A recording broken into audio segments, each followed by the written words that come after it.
Hello everybody, welcome back. Happy Sunday. So we are back with another chatty video, and I thought that since it's September and a lot of people are moving back to school and some of you guys are moving into dorms for the first time, I do a video on like my top kitchen essentials. So things that I recommend picking up if you're moving into your first kitchen and you want to just have like the basic things. You don't need to have like, I don't know, like an ice cream maker unless you feel like that's necessary, which it totally could be. This list would have been super helpful when I was moving into university because I don't think I overshopped, but it would definitely be helpful to have a list. And since I've been there and I'm now somewhere where I cook every day, I thought that I'd be able to give you guys some advice. So yeah, let's just get started. And everything that I mentioned will be linked in the description box below on Amazon. So if you want to just do a big shop, I've made it really easy for you, so yay. So first things first, I recommend getting a frying pan and a medium-sized pot. You don't need those massive sets. I bought a massive set because I'm a crazy foodie, and if you feel like you'll use them, then definitely do it.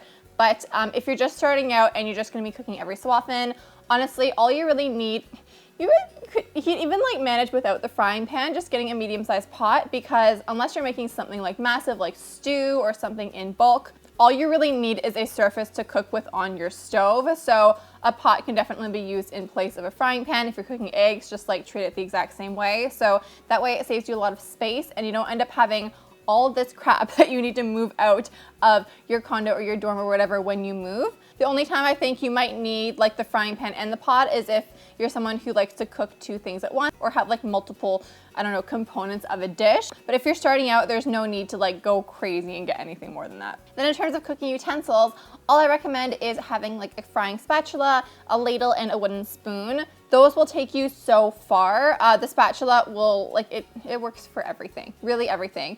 The only reason why I think you need a spoon is if you want to like physically spoon something, and wooden spoons are super helpful. And they don't scratch any non-stick surfaces, and a lot of recipes do sometimes call for wooden spoons. Like when you're making cream puffs, a wooden spoon is used instead of a regular spoon. I don't know why, but I do it and it works. So just like, I don't know, I just follow the rules. So having one on hand is definitely super handy. And a ladle, you don't realize you should have one until like you need one. That's always a situation I get in. So I feel like those three are really, really good and they're super like well-rounded and they'll probably cover all of your bases. Oh, I forgot one.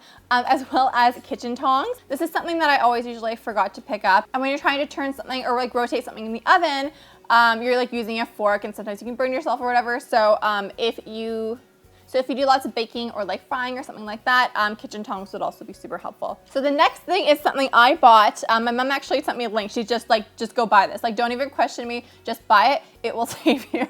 So I did, and I totally agree with her. So it's this little thing that it has like a bunch of different attachments. It's a food processor, it's an electric mixer, and it's an immersion blender all in one. And this is the most, oh my gosh, like it's so, so good. If you want to get into cooking, this is a great tool to have.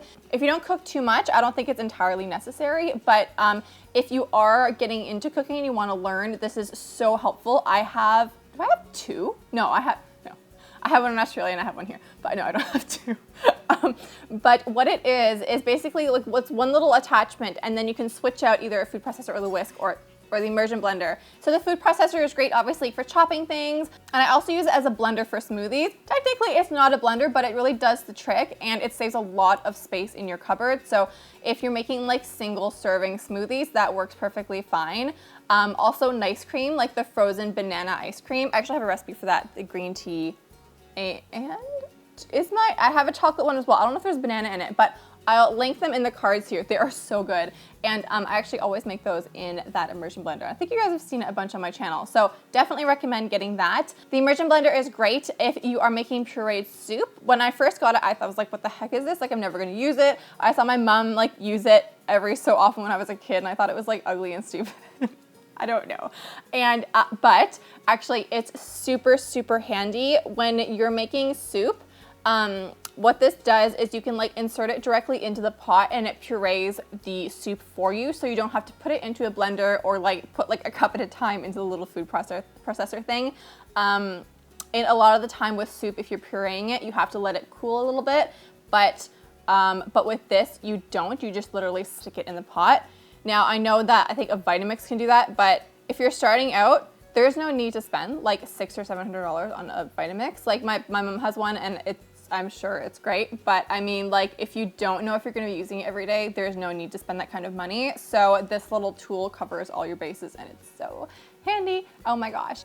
And the whisk attachment actually also can save you from buying a hand mixer. Now, I recommend getting a hand mixer if you want to get into baking. Like, just, it will save you. Don't try to do everything by hand. Like, oh my God.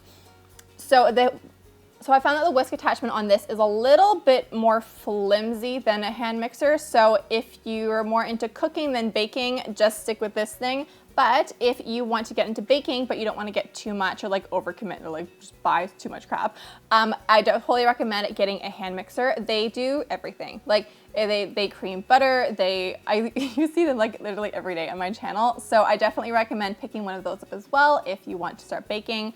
And they don't take up too much room in your cupboard either. They usually come in like a pretty small box, and I actually store mine in the box just to keep everything nice and tidy. So I use mine like every single day, but that's just because this is my job. So I use it like probably more often than like the average home cook would.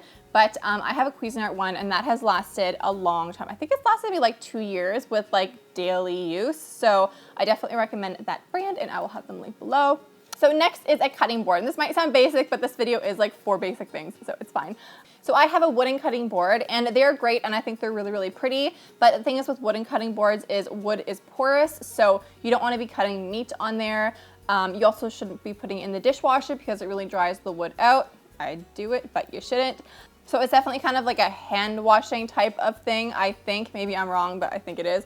So there's that option, but then there's also just plastic cutting boards, and those I think are much more sanitary because they don't absorb whatever you're putting on there. So if you're cooking with meat or fish or anything like that, they're definitely the better option. You can either get one of each or just get plastic if you're starting out. I know that some people have a cutting board for like each different food group kind of. So there's one for like fruits and vegetables, and then there's one for like grains, I think, and then there's one for meat. You can do that, you don't have to, but if you're conscious of like contamination or something like that, get a different color for each different group, and then that'll help you differentiate. And they're super like small, and you can just like slide them in between anything when you're storing them, so yeah. And then you also want to pick up a basic, I can't say it, dishes and cutlery set. So I got mine from Target when Target was still in Canada. And depending on your social life or how many people you feel like you're going to be coming over, if you're going to be entertaining or if it's going to be just you, either get the full set with like 4 bowls and 4 plates and 4 cups and things like that, or maybe just get 1 bowl. It totally depends on what your needs are. I don't like doing dishes, so I'm an introvert. I never have people over at my house, but I have 4 bowls and everything like that. So totally up to you. And for cutlery as well, I just got like a basic set. I don't remember how much I paid, but there's no need to be fancy. Coming from the girl who has like the most expensive taste ever, I would love to just go and like get Kate Spade everything. But when you're starting out and like you don't necessarily know what you need or what you'll use yet, there's no need to do that. So, but like if you do, I love you and I support you. And next are some basic food storage containers. So I just picked mine up at the grocery store. They're nothing fancy. They're just like little plastic containers in a variety of sizes. These come in super handy if you are starting school, making food in bulk on like the Sunday or the Monday, and then packaging it up and saving it for the rest of the week is super, super handy, and it'll save you a lot of time. And it's definitely better than keeping food in the pot and then putting the pot in the fridge, which is what I sometimes do if I'm out of containers. It saves you a lot of space, so yeah. And next are measuring cups and measuring spoons. So if you don't cook or if you don't bake a lot, these might not seem necessary, but they are definitely good to have on hand in the odd chance that you're following a recipe. And I know that I think in the UK, you guys go by weight instead of cups. So in place of cups, measuring cups and spoons or something, just have like a little kitchen scale. I have both.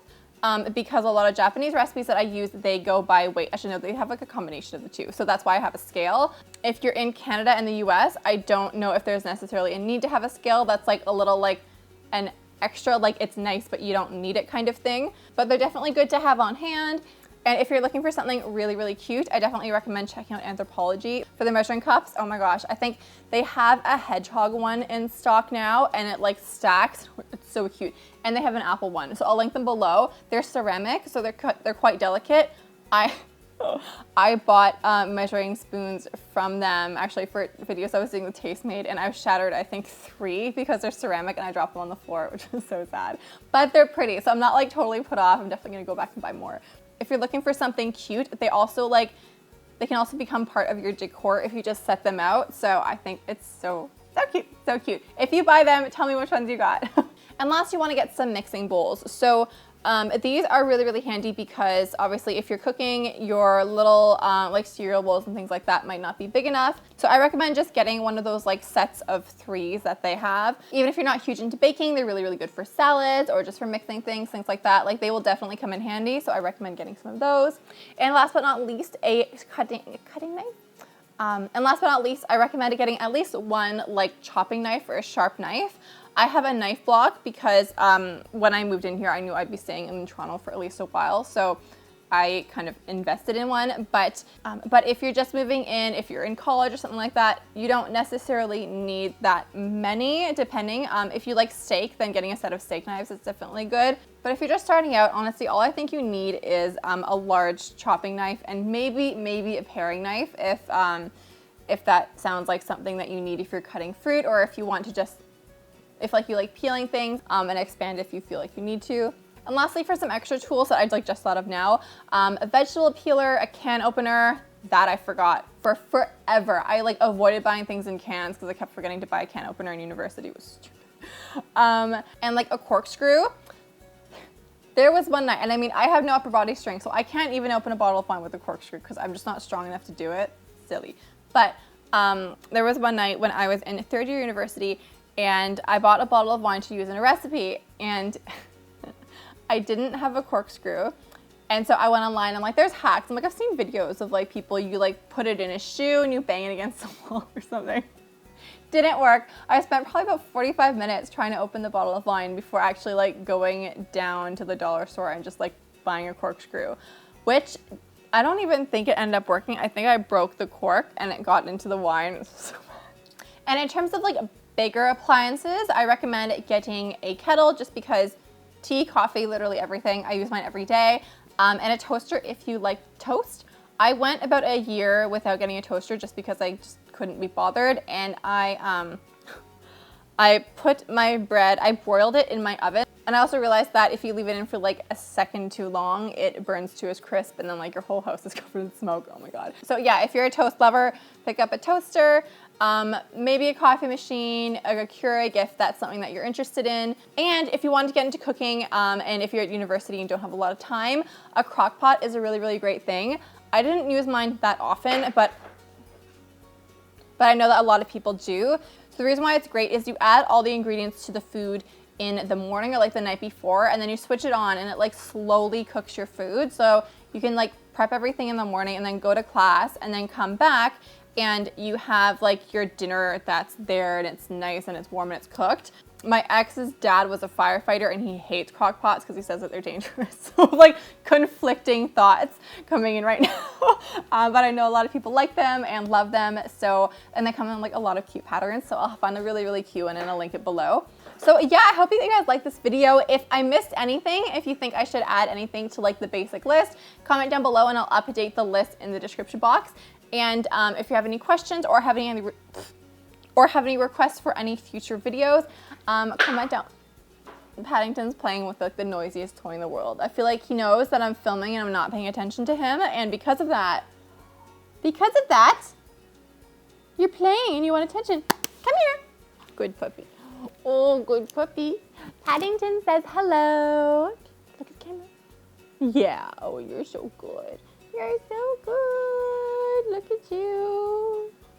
Someone said you look like a Pokemon. That makes me happy. Yeah.